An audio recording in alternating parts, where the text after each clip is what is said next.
time, I'll say that it's been a busy week. I think usually I say it's a busy day. We had a great awards dinner last night. I'm just going to cite some names because you may not track on these names unless you were at dinner. We had Brad Davis Community Service Leaders of the Year, Megan Raw, equestrian student athlete from Auburn, and Sam Aaronholt, track and field student athlete from the University of Florida. Our McWhorter Scholar Athletes of the Year were Kristen Qua, a student athlete in bowling from Vanderbilt University, and Nathan Height, a track and field student athlete from Texas A&M, who told the story of fixing his 2D printer using his 3D printer.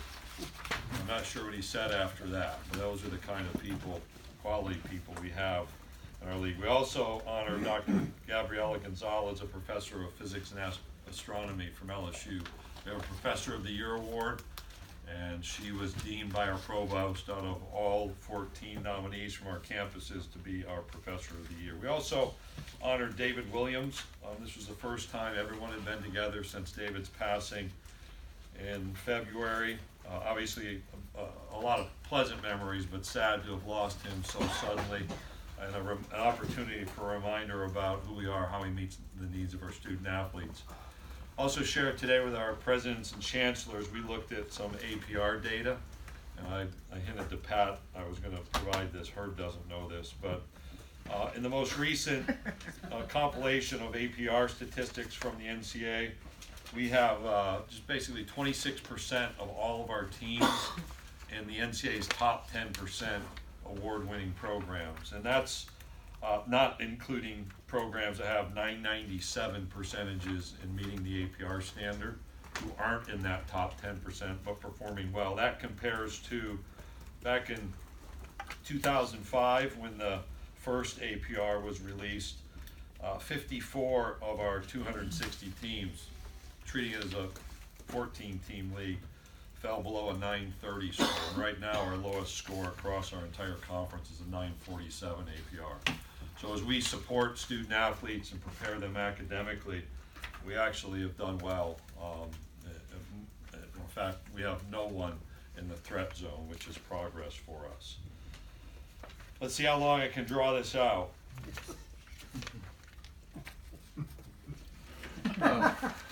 John Duncan was here and visited yesterday with our presidents and chancellors to update them on enforcement activity. We had particular interest in learning about what happens next in men's basketball. We also, as I've shared previously, have engaged Evolution Media as media advisors and had an opportunity to visit with them about what's happening around the media landscape.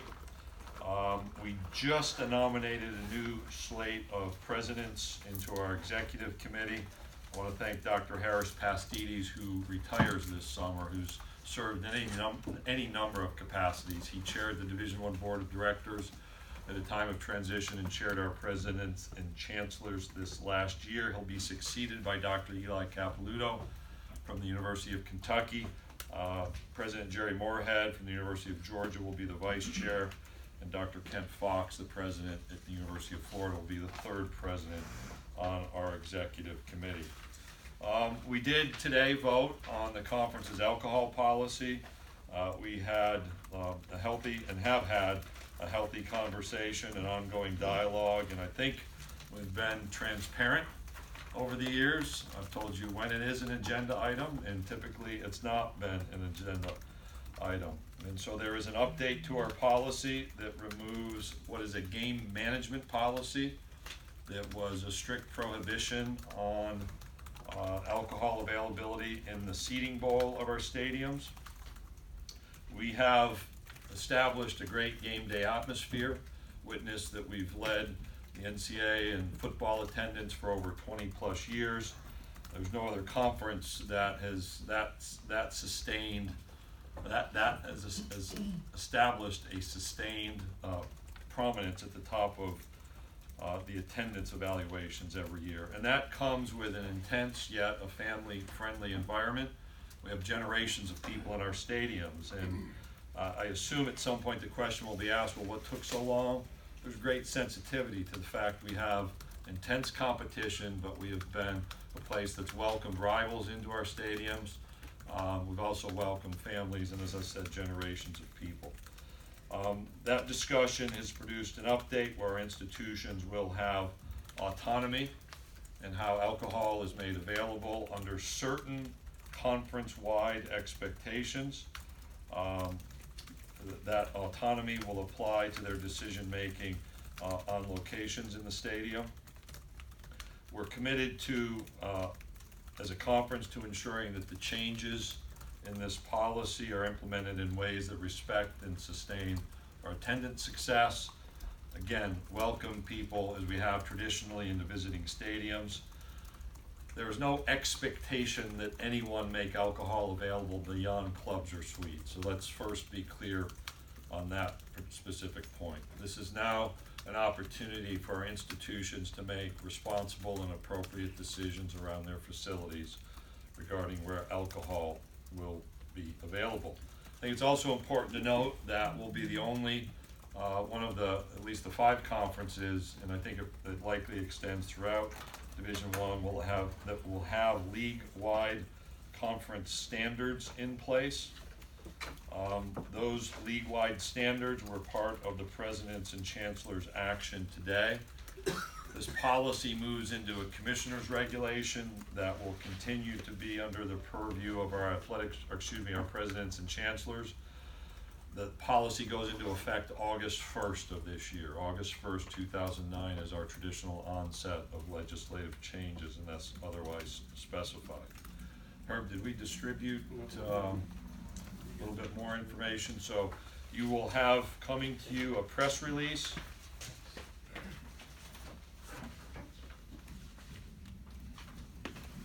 Some notes, a press release on the front 2 pages.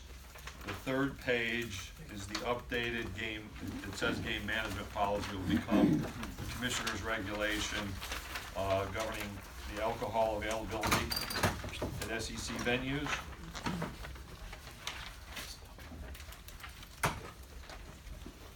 I guess they have a deadline.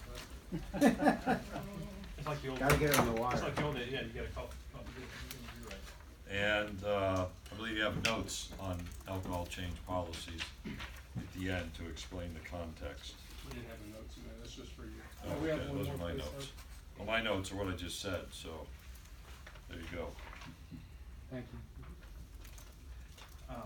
As you digest that, just a few observations. We've had a working group that's noted at the conclusion. We've spent the bulk of the year in review of research, the trends across the country. You've obviously seen the NCAA nationally at championships, loosening its restrictions. We also monitored the outcomes of changes on other campuses and have drawn on the experience of others. We also invited folks to address the issue to us directly.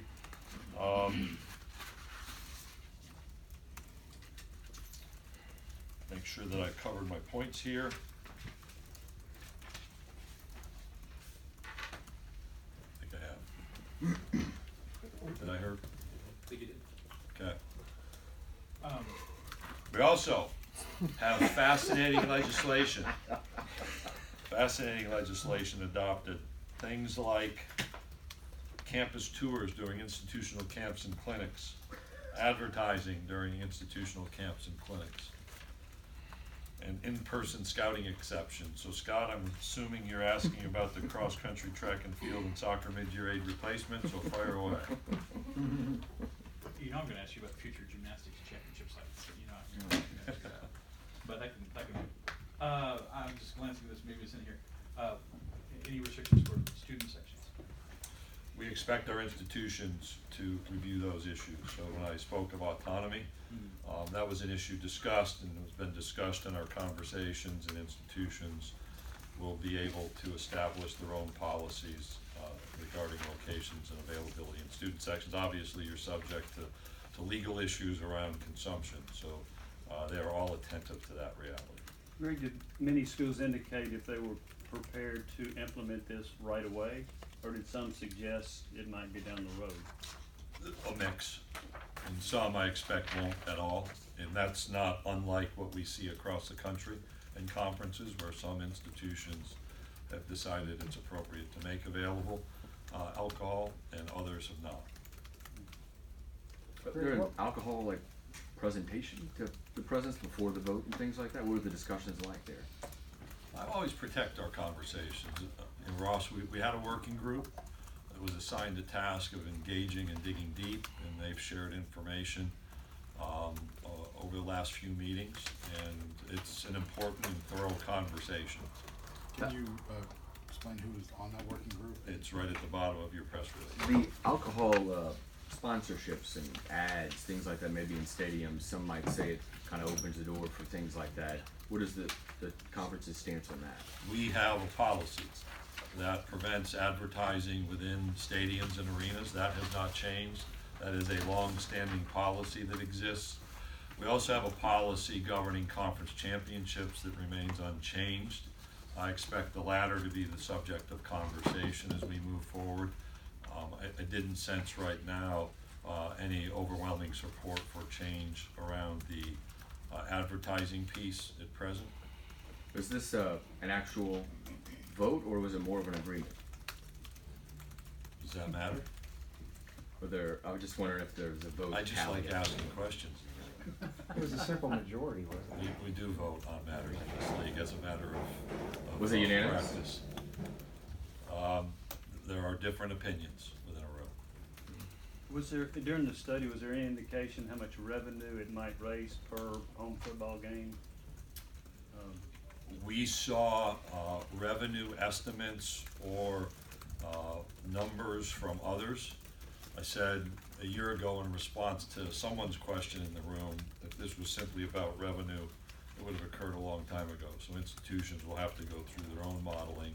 And Jimmy, I think, as I understand the landscape, there's no way to pinpoint that. It depends on how you assign pouring rights, whether you decide to make alcohol available at all, and where. So I don't think that we could, other than learning from the experiences of others, start to target exactly what may happen. That would probably work would need to take place on I mean, campus. was there an estimate of like what did West Virginia make or other schools that have done this? Was there a study that included that? We've seen those numbers that have been reported by those institutions. We did not dig into audited statements nor go into requesting their numbers, and so that identifies another basis for this.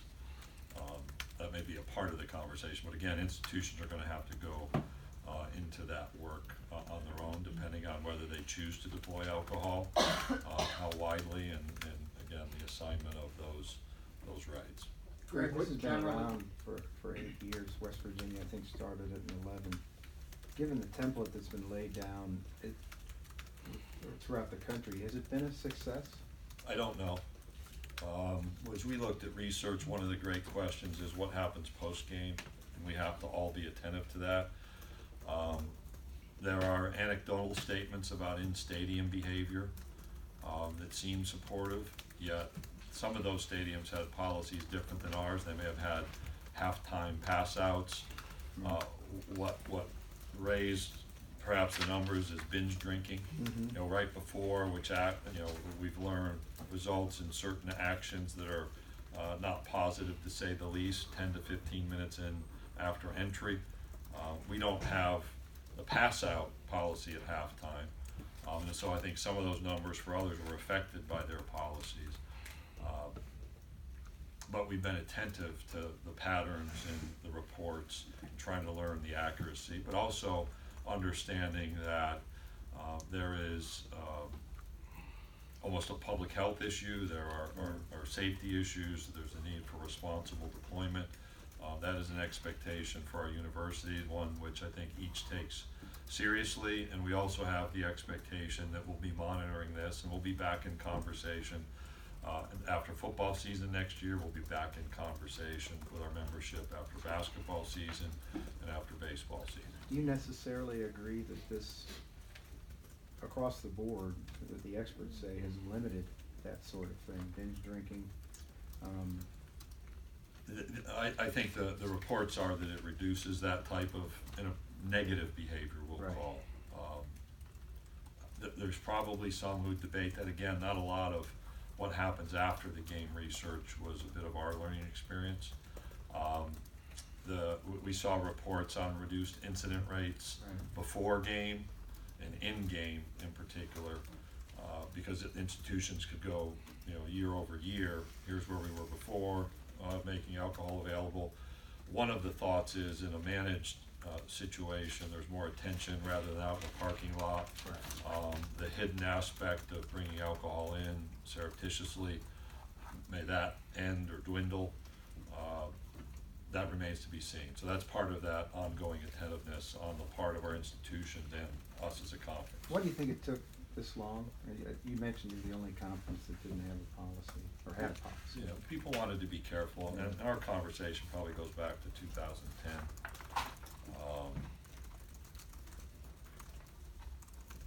There's great care. When you lead the nation in attendance, you have those circumstances which I described.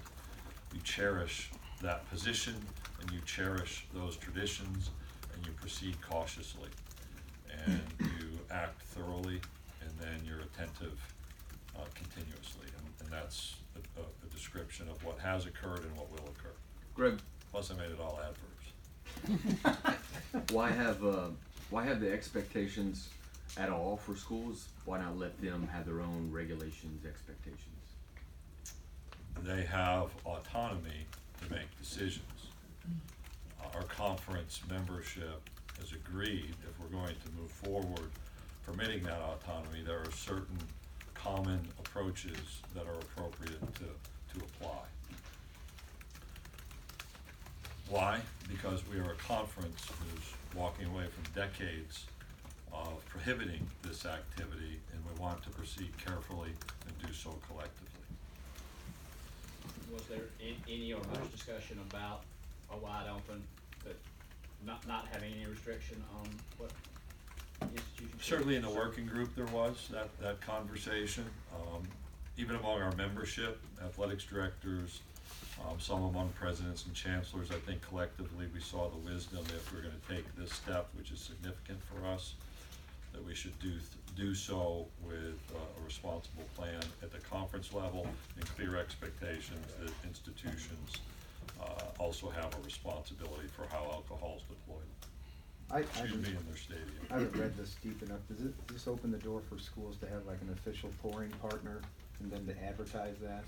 Our advertising prohibitions remain in place. We have around the rights holders those designations now, but those are outside the playing venues.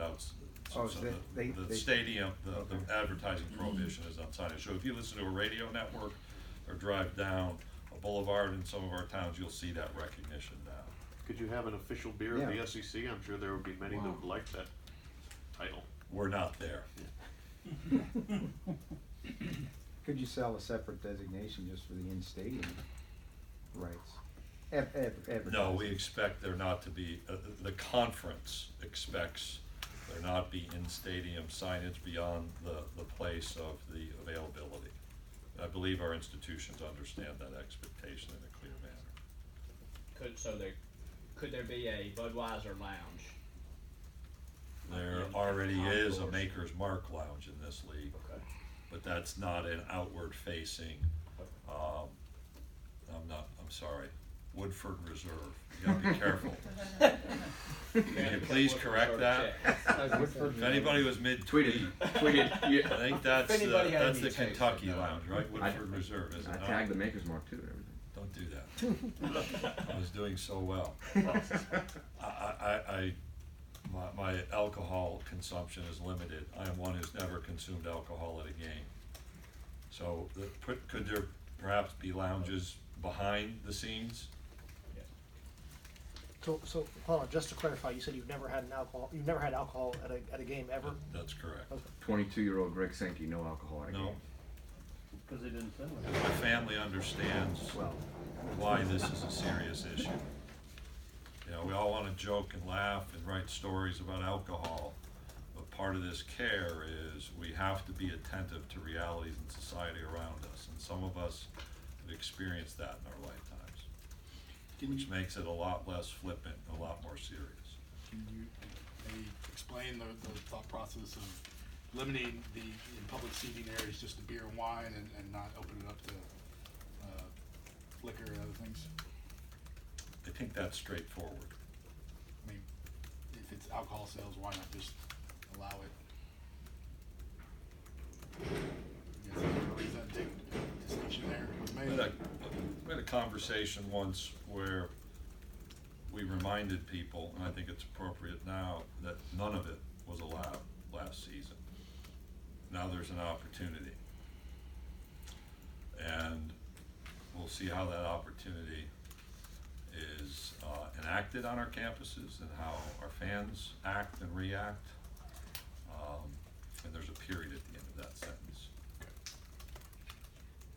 Greg, you just discussed a little bit about this, obviously, but the schools that were pushing this and have been pushing it for a while, what is their platform of why this should be done?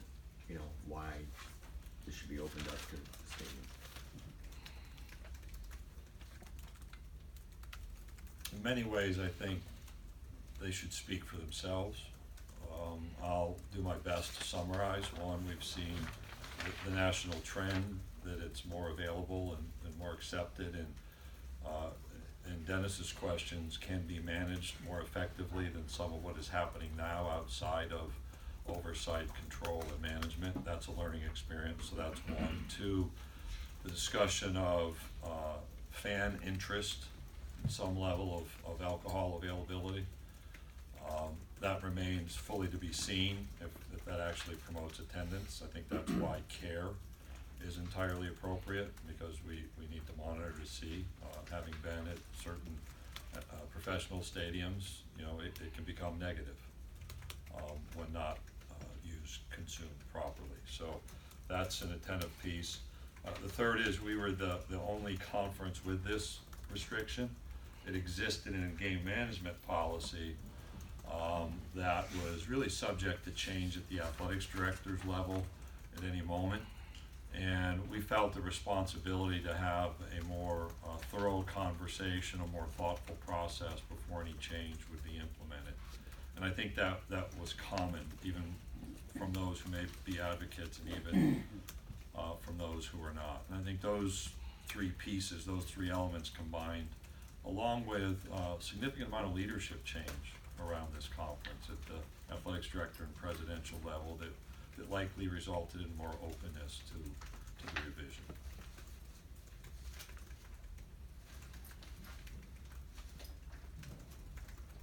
Anything else? We did other great things this week. What were they? I went through them the last 3 times I met. Officiating. Anything else? I guess I'm not clear. You mentioned something about the SEC championship game regulations. Were there already alcohol sales? Like, you know, I don't seek out alcohol at games either. Is that stay the same, or is that going to be something? At the present time, we've changed this policy to provide autonomy to our campuses, subject to those common expectations. We've not yet changed the conference policy governing championships that removes or precludes the availability of alcohol in the general seating area. But we're also in venues that have many more clubs and private spaces than we've ever experienced. So we know that the reality is there's more availability of alcohol around at least 2 of the venues we use, both in Atlanta and in Nashville. And there'll be another level of conversation about our championships at some time. The neutral site games in football, alcohol was sold at NFL stadiums, correct? Not at every one of our neutral site games. Those early season games, typically yes. Some of the in-season conference games, yes and no. At postseason bowl games and college football playoff games, yes. Were the reports from those encouraging to adopt this policy? We did not consult with those entities. We looked at what was happening on campus. That was the real point of review and consideration. Do you think the NCAA's, if they're serving it at championship events now, did that sway people or anyone considering doing this? That was a pretty big step for them. Even the test program a year or 2 ago, you might understand that I would receive messages, notes, whatever, of articles whenever the NCAA did something to liberalize the availability of alcohol, or another institution at the Division I FBS level provided more availability for alcohol. And that's my reference earlier to, you saw more acceptance culturally of alcohol availability. So, yeah, I do think that the fact it was made available first at the College World Series, at least that's where I first saw it. Yes. And then at NCAA basketball tournament game, including the Final Four, I think that provided even a little bit more momentum. Were you, And those were learning experiences too, Yeah. to the amount of information we might be able to have access. I don't know what the word is, were you surprised that it went that far with the NCAA? I guess, Yes. I don't wanna inject, yes, okay. Of that, Yeah. yes. But I think that's also an indication of the changing culture, the ability, or the thought that the oversight and management is more appropriate. Part of, Jimmy, to your question, you've seen reports that it's, high six figures of revenue, other reports that it's low five figures of revenue in different places. So, that can't be a driver, so there has to be something else, that being the management, perhaps experience issue, the oversight issues in stadium can interrupt some of the behavior happening outside of the stadium, or happening outside that's brought inside. 'Cause That's a my- hypothesis, and we have to be honest about that, but it's one that will be monitored. Cause the money's not that huge, the way you're saying. That's Yeah. my, well, I mean, people define huge on their own. It's revenue. You mentioned the site for the SEC football media days will be announced at the media days this year for 2020. Can't wait, can you? No, I cannot, but how many? How early do you make your reservations? Is it 366 days ahead? Sometime. Grab like 500 hours. How many cities bid, actually offered to bid, you know? More than one, less than 15, as I recall. Can you be more specific? Not right now off the top of my head. I've had other issues on my mind. You referenced Dallas as a potential, destination, or I think sport, someone in here has, reported that before. I'll own it. Right. So, what makes Dallas a viable spot to hold SEC media days? It's in one of our 11 states. It's, there's a media economic center there. We play a college football semifinal there in a bowl game. We have New Year's Six Bowl the other 2 years. It's not a semifinal. We have a lot of football recruiting activity that happens around Dallas. And we have huge alumni numbers around the Dallas-Fort Worth area from many of our universities. Same basis for playing a men's basketball tournament in St. Louis.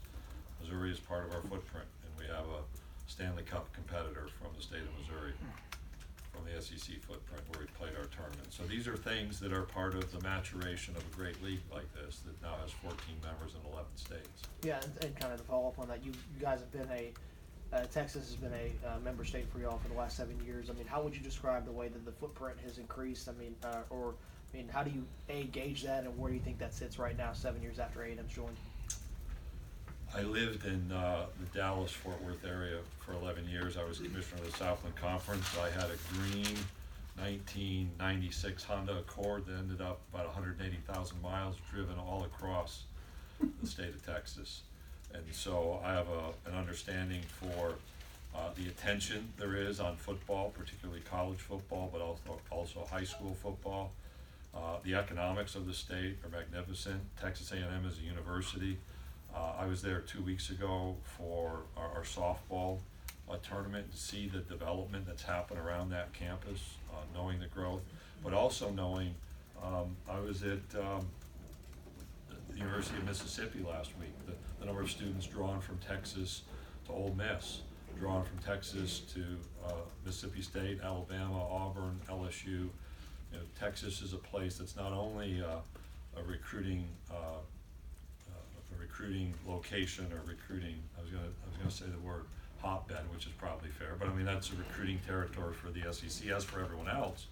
We also have huge numbers of students enrolling on all of our campuses from the state of Texas. So I think all of that combines to make that an important part of the conference. And I think what you see with Texas A&M's membership, whether it's a Heisman Trophy and an incredibly memorable performance in 2012, the facilities that have been built there that again help remind everyone of a commitment, the hosting of championships on a regular basis. They've been a great member of this league, just as Missouri's been. Missouri's won the East twice in football. Their softball team and what they built in the softball facility and what we'll see with their football facility this year. You know, we added 2 great universities, and playing a basketball tournament in St. Louis is a testament to that, and the fact that Dallas, San Antonio I mentioned as well, Houston I mentioned as well, that those 3 Texas cities might be a viable site for media days is, again, testament to the strength of what I think we've all built collectively. Long answer there. They find something, I'm sure. You used to have Star season tickets. I did, yeah. I was part of a group. We'd have a draft preseason, and I think the last playoff game I attended as a resident, the Blues beat the Stars. I went home sad. But I'm happy today for them. Good folks. Chris Zimmerman and his staff were great in the work they did to host us. And what was fun, it was actually different than Nashville, is all the guys who were injured came to our games. So the guys, they were on the road, and last year the Blues players who had some rehab stuff going on were sitting there, and you know, some of those guys are not from like the hotbed of college basketball. And you'll forgive me for who looked at me and said, "Wow, this is big." I said, "Yeah, they're big too," you know. But it was fun. It was a fun interaction time.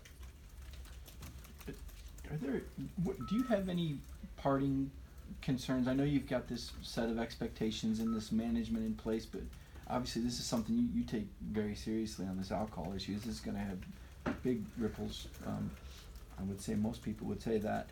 Do you take any concerns along with you as you part from here? Any parting thoughts on what should be closely monitored? Or I'm concerned every day. That's the job. We expect our institutions to enact this autonomy in a responsible way, and we've shifted the reliance from a few sentences in a rule book to the leaders on our campuses. And the leaders across this conference have agreed to be attentive to patterns. The hope is it will be, an overall positive experience, but the fact we're being careful, the fact that there are differences of opinion on this matter indicates that there are appropriate concerns, and I think everyone shares in being attentive to what happens next.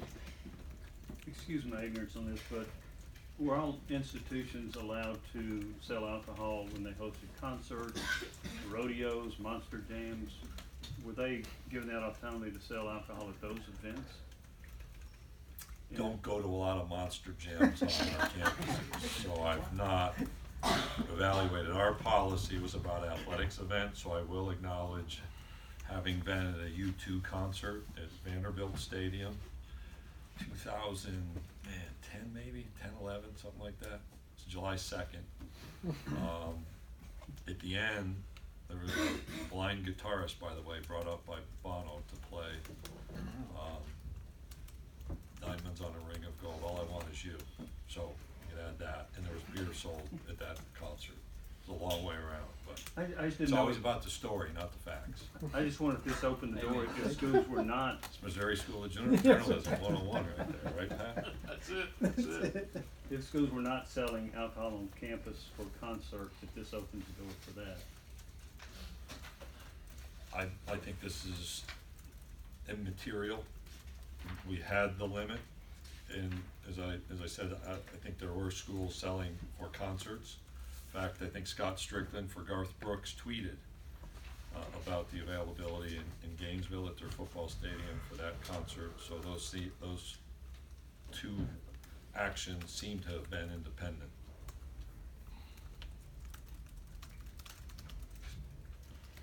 He gave him his guitar at the end of the song at that concert. It was pretty Did he have cool. a beer? Blind guitar? I was back a little bit. He was by the stage. Do you feel like you need one after going through this? After 4 years, I'm conditioned to it. There's a luxurious bar right there. Last question. Your definition of luxurious and mine are very far. I'm from Biloxi, so. Put the bars low. Redneck Riviera. The bars DC low. guy though. Okay, I'm sorry. okay, gymnastics question. The schedule, it's important to my readers, okay, I'm sorry. The proposal for the 2 extra scholarships did not pass? I want to make sure that I capture this properly from the athletics directors meeting. My view is that that is not going into the NCAA cycle.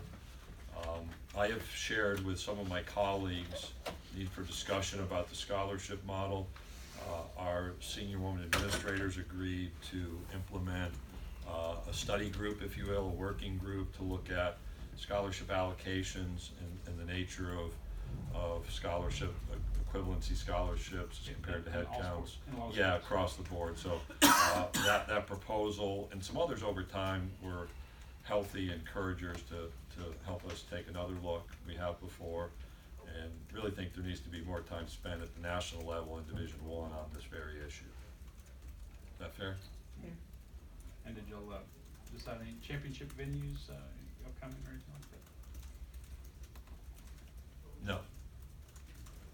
No, we typically, even if we did, so you have to understand there's a number of decisions made today in athletics directors meeting about administering the conference, and I'm with the presidents and chancellors through the morning. So I'll receive an update, and our typical way, just for what it's worth, is we're authorized to engage in negotiations with 1 or more venues.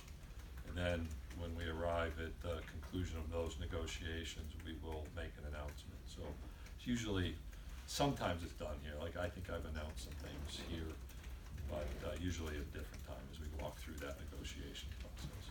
And last thing. Herb said one more, it's like, I know, well, just, one, is this 1A, like what's it? one? The bowl, your bowl lineup, that's, you expect this, we're gonna see something on that next week or in the near future? Herb, I was gonna ask you when I could say, yeah, soon, so. Not today. So maybe we'll fill part of your month of June with something for a day or two. Okay, I know that's- I know y'all gotta come up and talk to him anyway. That's the hope. At least our staff can go out and enjoy the beach. I wasn't done. That's the hope to which you cling, right? Is something in the month of June to write about. It's baseball, right? All right. It's over. Dang, you're- Okay, thanks everyone. Appreciate you being here. Hopefully we were helpful.